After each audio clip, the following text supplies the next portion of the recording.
টাইফয়েডের টিকা তো অত্যন্ত গুরুত্বপূর্ণ। বাংলাদেশে প্রতি বছর, প্রতি মাস, প্রতিদিনে লক্ষ লক্ষ মানুষের টাইফয়েড আক্রান্ত রিপোর্ট আছে। আইসিডিডিআরবির ডক্টর ফেরদৌসী কাদেরী সায়েন্টিস্ট, ওনাদের যে গবেষণা, তাতে দেখা গেছে অনেক লাখ মানুষ আক্রান্ত হচ্ছে এবং কয়েক হাজার মানুষের মৃত্যু হচ্ছে। মৃত্যুগুলো টাইফয়েডের ছোট বাচ্চাদের বেশি, তাই এটা টিকা দেওয়া খুব গুরুত্বপূর্ণ। আমরা যে টিকাটা দিচ্ছি সেটা হচ্ছে ডব্লিউএইচওর রেকমেন্ডেড টিকা। এটা অত্যন্ত সেফ এবং ইফেক্টিভ। তার ইফেক্টিভিটি হচ্ছে 85% প্রোটেকশন, আইসিডিডিআরবির গবেষণা।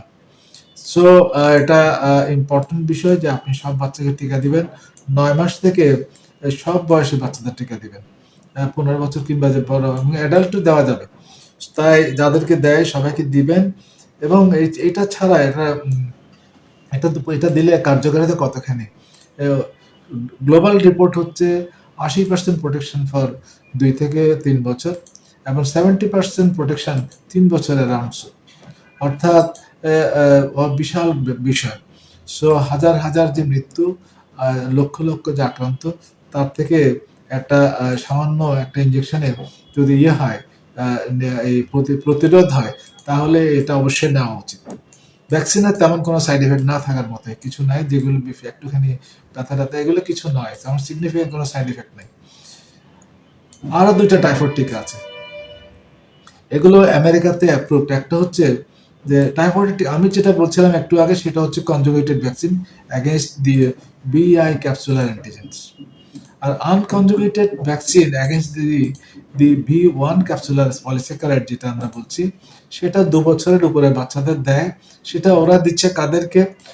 কেউ যদি এন্ডেমিক জোনে ট্রাভেল করতে চায়, সাপোজ বাংলাদেশ, সাপোজ পাকিস্তান, কিংবা এরকম যেখানে টাইফয়েডের এন্ডেমিসিটি বেশি, ওইখানে ওরা যেটা বলছে এটা 2 বছরের উপরে অনওয়ার্ডস কোথাও কেউ ট্রাভেল করতে চাইলে 2 সপ্তাহ আগে দিতে হবে। এবং এটা প্রোটেক্টিভিটি কিভাবে করে? T cell mediated humoral immune রেসপন্সকে বাড়িয়ে দেয়। এবং এটা প্রতি 2 বছর পর পর কেউ ট্রাভেল করার আগে দিতে পারে, ওরা এটা দেয়। আরেকটা মুখে খাওয়ার টাইফয়েডের ভ্যাকসিন আছে, সেটা হচ্ছে live attenuated T21 vaccine, oral vaccine. এটা 6 বছরের উপর থেকে সব বাচ্চাদের দেয়। 1 ফোঁটা করে ড্রপ এবং 4টে ডোজে দেওয়া হয়, অর্থাৎ 1 সপ্তাহে 4 ডোজ, 1 দিন পর পর এই দেওয়া হয়। এটা দিলেও 50% মতো প্রোটেকশন থাকে।